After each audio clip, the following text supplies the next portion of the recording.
Κυρίες και κύριοι, καλησπέρα σας. Ξεκινάει το δεύτερο και τελευταίο πάνελ για σήμερα με τίτλο «Συνέργεια στη διαβίου μάθηση». Σε αυτή τη στιγμή, σε αυτό το σημείο, να δώσουμε το λόγο στη συντονίστρια, την Άννα Μαυρολέων, διδάσκουσα του Καποδιστριακού και Εθνικού Πανεπιστημίου, έτσι ώστε να συστήσει και τους υπόλοιπους ομιλητές για σήμερα.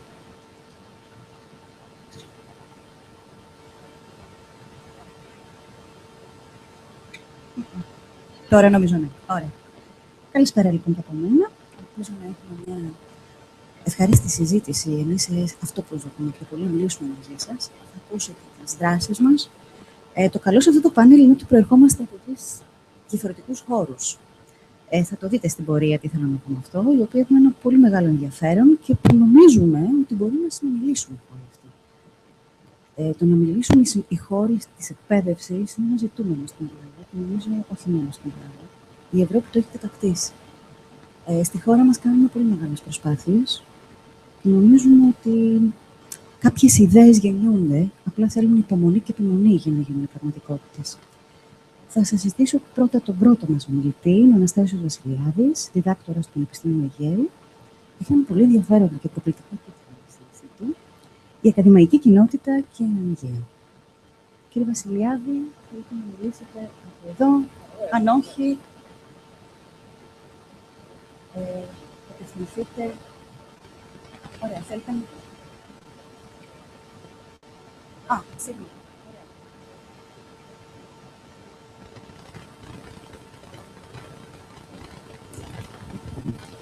Ωραία. Ούτως ή άλλως είμαστε λίγοι, ακουγόμαστε. Ευχαριστώ πάρα πολύ για την πρόσκληση. Θα συμφωνήσω ότι ο τίτλος όντως είναι προκλητικός. Έχει και δέχεται πάρα πολλές ερμηνείες. Με την έννοια ότι υπάρχει ακαδημαϊκή κοινότητα των μελών που διδάσκουν στα ελληνικά πανεπιστήμια και τεχνολογικά εκπαιδευτικά ιδρύματα. Υπάρχει γενικότερα η κοινότητα των πανεπιστημίων και των ΤΕΗ, αλλά σίγουρα μια σταθερά που υπάρχει είναι η ανεργία, που μπορεί να αφορά διάφορες πληθυσμιακές ομάδες. Γι' αυτό το κομμάτι θα ήθελα να ξεκινήσουμε και να δούμε σήμερα. Θα ήθελα δηλαδή να συζητήσουμε για τα κομμάτια που σχετίζονται με την ανεργία.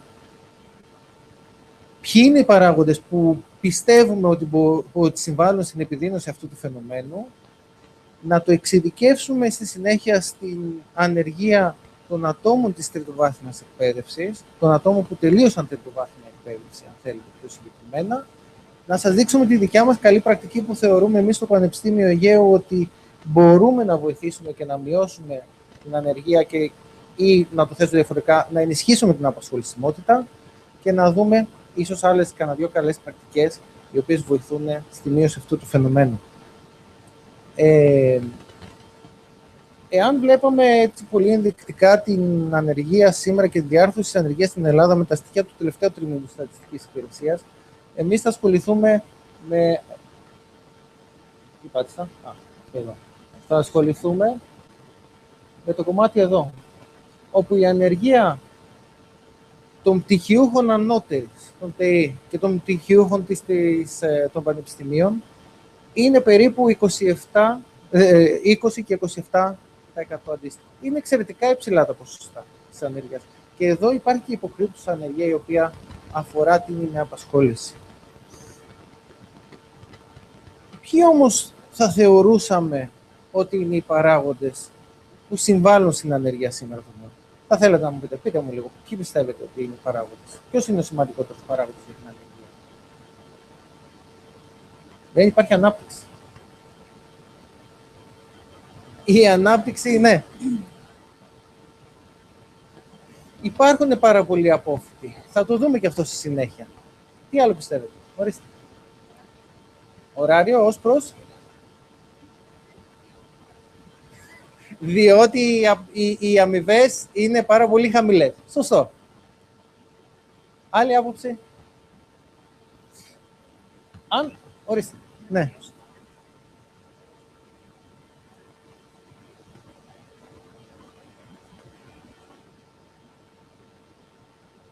Πάρα πολύ σωστό. Νομίζω ότι είναι αυτοί οι παράγοντες που έχετε αναφέρει. Παρακαλώ. χώρος και τα πεδία εκπαίδευσης δεν παντρεύονται. Σπουδάζουμε άλλα πράγματα από αυτά που έχει ανάγκη η χώρα. Εν πάση περιπτώσει, τα πανεπιστήμια και τα σχολεία δεν έχουν την ίδια κατεύθυνση. Δεν είναι συνδεδεμένα με τις επιχειρήσεις. Έχετε απόλυτο δίκιο. Υπάρχει τεράστιο γκάπ μεταξύ των πανεπιστημίων, των εκπαιδευτικών ιδρυμάτων και της αγοράς εργασίας, όπως θα δούμε και στη συνέχεια. Ένας παράγοντας που ανάφερε και ο κύριος πριν είναι η οικονομική κρίση και η ανάπτυξη. Μία στις 3 επιχειρήσεις τα τελευταία χρόνια έχει κλείσει. Μοιραία έχουν οδηγηθεί πάρα πολλά άτομα στην ανεργία. Η δομή της επιχειρηματικότητας στην Ελλάδα θα μπορούσε να χαρακτηριστεί και ως τρευλή.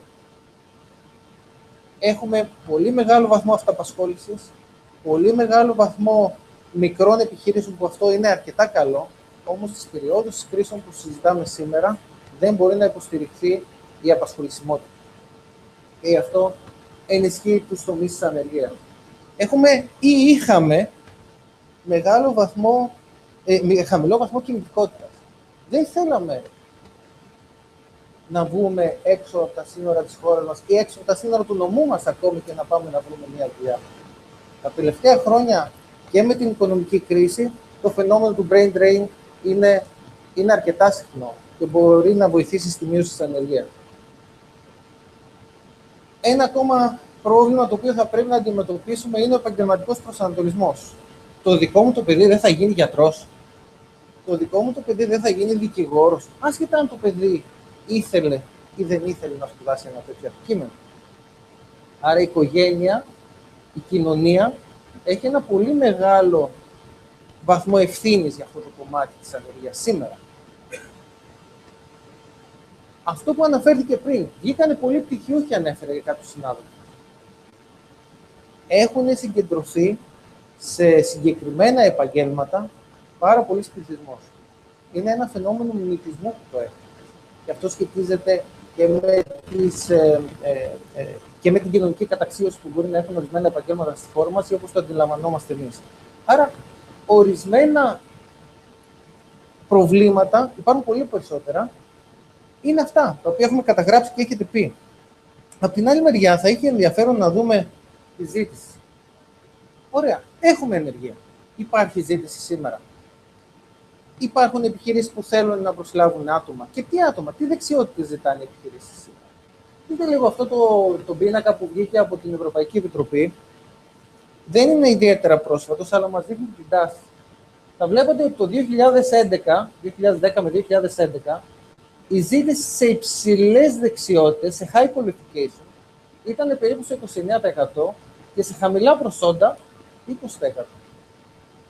Όσο προχωράνε τα χρόνια και οι προβλέψεις δείχνουν ότι οι επιχειρήσεις θα ζητούν συνέχεια άτομα με υψηλότερα προσόντα. Άρα, κατά γενική ομολογία, άτομα τα οποία θα πρέπει να βγαίνουν από τριτοβάθμια εκπαιδευτικά ιδρύματα. Μέσα από την ακαδημαϊκή κοινότητα. Και αυτά είναι κάποια χαρακτηριστικά τα οποία θα πρέπει να τα έχουμε υπόψη μας. Και ένα πολύ πολύ ενδιαφέρον χαρακτηριστικό είναι το εξής. Ένα δεδομένο το οποίο ίσως σοκάρει και μερικούς. 4 στις 10 επιχειρήσεις σήμερα στην Ευρώπη, σήμερα που μιλάμε, σήμερα, δεν μπορούν να βρουν εργατικό δυναμικό. Δηλαδή, έχουμε ένα φαινόμενο της ανεργίας από τη μία μεριά, οι επιχειρήσεις ψάχνουν άτομα και από την άλλη μεριά δεν μπορούν να βρουν το κατάλληλο εργατικό δυναμικό. Εδώ υπάρχουν πολλές απόψεις, οι οποίες με χαρά να τις συζητήσουμε στη συνέχεια, όμως θα ήθελα να αναφερθώ μόνο στο εξής. Σύμφωνα με τα τελευταία στοιχεία του ΟΣΑ, 40 εκατομμύρια θέσεις εργασίας υψηλών προσόντων δεν πρόκειται να καλυφθούν ποτέ. Δηλαδή, υπάρχουν θέσεις εργασίας εκεί έξω, οι οποίες δεν θα καλυφθούν γιατί δεν μπορούν να γίνει το matching με την ανεργία ή δεν υπάρχουν τα προσόντα. Επομένως, αφού υπάρχει ζήτηση σε ένα βαθμό, γιατί εξακολουθεί η ανεργία των αποφύτων τριτοβάθμιας εκπαίδευσης να είναι τόσο υψηλή? Τι κάνουμε λάθος? Τι θα μπορούσαμε να κάνουμε ενδεχομένως? Τι φταίει? Εδώ θα πρέπει να δούμε δύο παράγοντες. Τους εξωγενείς παράγοντες, πράγματα τα οποία αφορούν και παράγοντες που αφορούν έξω από τον εαυτό μας, και τους παράγοντες που σχετίζονται με εμάς τους ίδιους ως προσωπικότητες, ως άτομα. Εγώ θα ξεκινήσω μιλώντας καταρχήν για τον φορέα που εκπροσωπώ και τα πανεπιστήμια ενδεχομένως, τουλάχιστον οι προσωπικές απόψεις. Τα πανεπιστήμια, θα συμφωνήσω απόλυτα μαζί σας, αδυνατούν σε πολύ μεγάλο βαθμό να προσφέρουν σπουδές που να ανταποκρίνονται στην αγορά εργασίας. Εάν πάρετε ένα άτομο για πρακτική άσκηση σήμερα να πάει σε μια επιχείρηση, μόνο ελάχιστο ποσοστό των γνώσεων θα μπορέσει να εφαρμόσει από αυτές τις οποίες έχει λάβει στην εκπαίδευση. Και αυτές θα απαξιωθούν και πάρα πολύ σύντομα, μάλιστα. Ένας άλλος παράγοντας είναι η αγοραφοβία του ελληνικού πανεπιστήμιου. Δανείστηκα τον ορισμό από ένα άρθρο της Καθημερινής.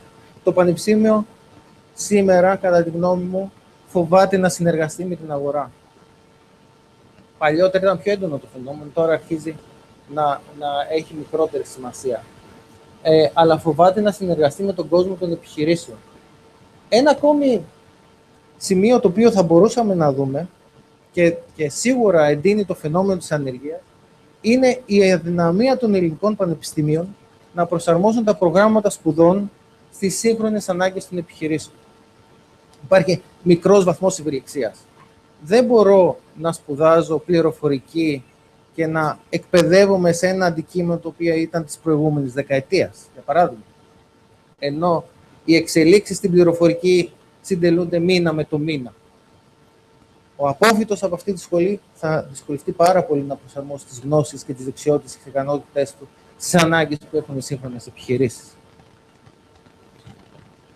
Τι θα μπορούσαμε να κάνουμε επομένως, τι θα μπορούσαμε να πούμε και τι θα μπορούσαμε να προτείνουμε σε ένα νέο παιδί το οποίο τώρα ξεκινάει ή σε ένα φορέα ο οποίος θέλει να ασχοληθεί και να βοηθήσει αυτή την κατάσταση. Είχα την τύχη πριν από ένα χρονικό διάστημα να βρίσκομαι στη Φιλανδία και να είμαι σε ένα πάνελ αρκετά μεγάλο, όπως καλή ώρα τώρα, με το Σύνδεσμο Μηχάνων και εκπαιδευτικούς φορείς της χώρας εκεί. Συζητούσαμε το φαινόμενο της επιχειρηματικότητας και τον τρόπο με τον οποίο το εκπαιδευτικό του σύστημα μπορούσε να λύσει θέματα ανεργίας. Βγήκε ο εκπρόσωπος του Συνδέσμου Μηχάνων της χώρας αυτής και έλεγε: εμείς δεν σχεδιάζουμε για σήμερα. Εμείς σχεδιάζουμε για τα 20 επόμενα χρόνια. Και όταν του ρώτησα πώς γίνεται αυτό, μου λένε: στείλαμε μια ομάδα ειδικών από διάφορες χώρες, από διάφορους τομείς, διάφορους κλάδους, στη Silicon Valley, στην Αμερική. Στείλαμε μια άλλη ομάδα σε μεγάλα ναυπηγεία στην Ιαπωνία. Στείλαμε μια ομάδα στον Καναδά, μια ομάδα σε άλλες χώρες. Και από εκεί μαζέψαμε και προσπαθήσαμε να προβλέψουμε ποια θα είναι η ζήτηση σε δεξιότητες στα 20 επόμενα χρόνια. Συντάξαμε μια μελέτη και αυτή τη μελέτη συζητήσαμε με το Υπουργείο Παιδείας. Το Υπουργείο Παιδείας πήρε τα αποτελέσματα και έβγαλε προγράμματα σπουδών τα οποία ήταν από το δημοτικό μέχρι το πανεπιστήμιο.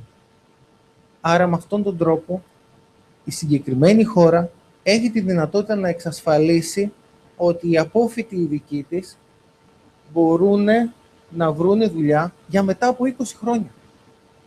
Αυτό είναι το μοντέλο που δουλεύουν σε αυτές τις προηγμένες χώρες.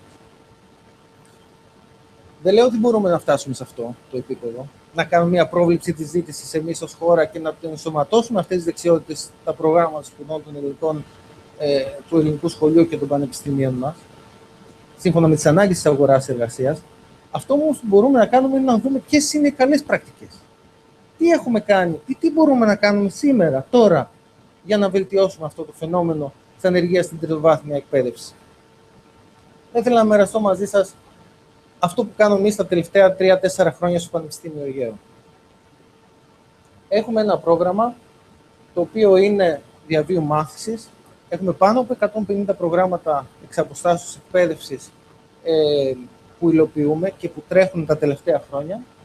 Και τα δεδομένα από αυτά τα προγράμματα είναι τα εξής.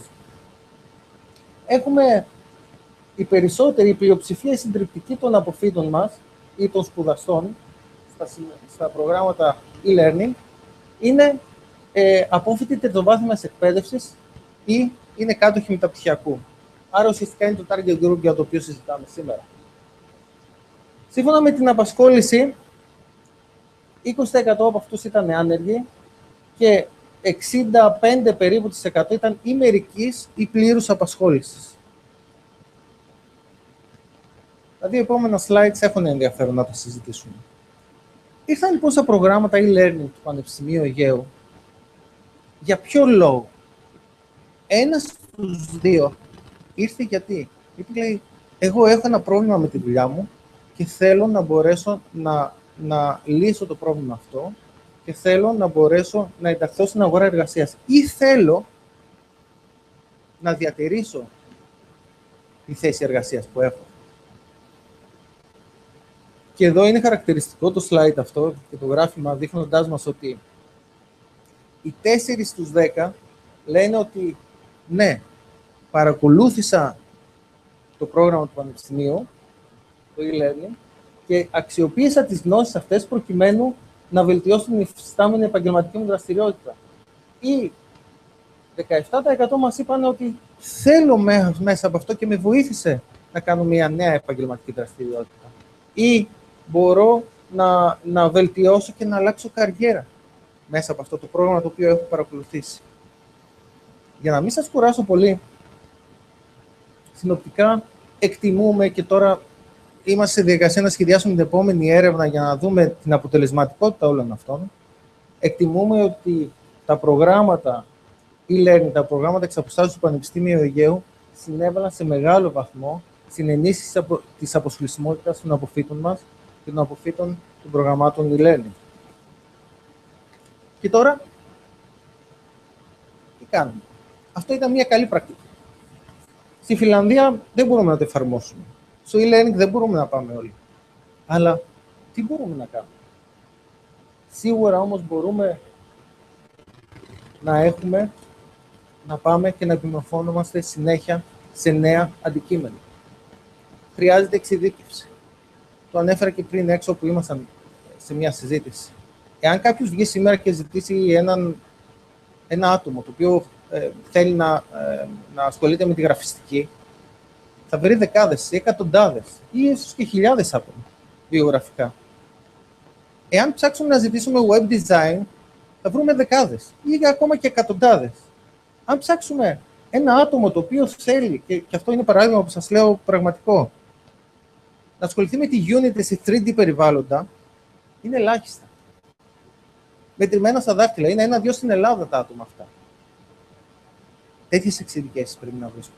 Εκεί πρέπει να επενδύουμε. Πρέπει να επενδύουμε στην ενεργή επιμόρφωση σε νέα αντικείμενα, σε νέα εξειδικευμένα αντικείμενα. Και αυτό θα μας βοηθήσει πάρα πολύ στο να μπορέσουμε να ενταχθούμε στην αγορά εργασίας. Πρέπει να δικτυωθούμε, και αυτή η πρόταση αφορά και τα πανεπιστήμια τα ίδια και τους φορείς, αλλά και τα άτομα. Δεν μπορούμε να τα καταφέρουμε μόνοι μας, σίγουρα. Ένα πανεπιστήμιο χρειάζεται σχέση με την αγορά εργασίας.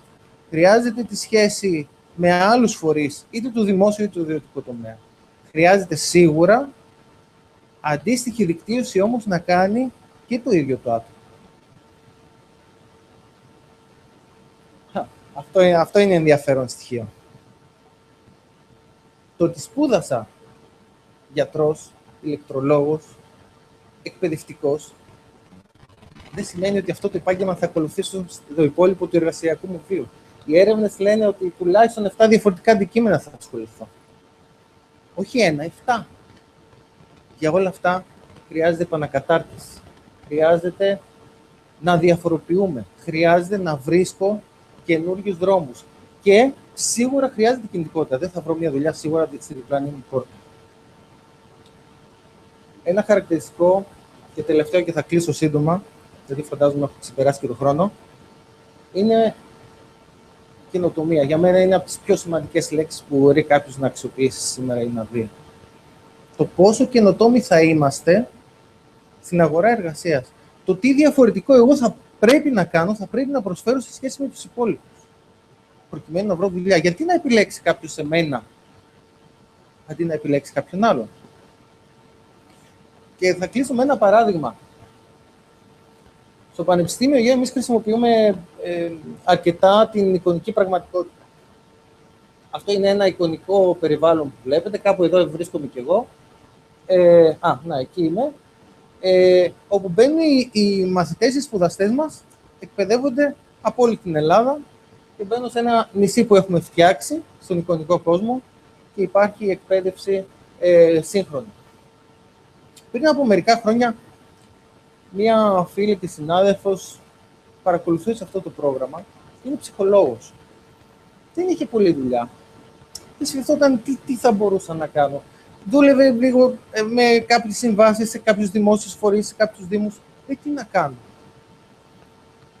Μπαίνοντας σε αυτό το πρόγραμμα, είδε το εξής. Λέει, να μια ωραία ιδέα.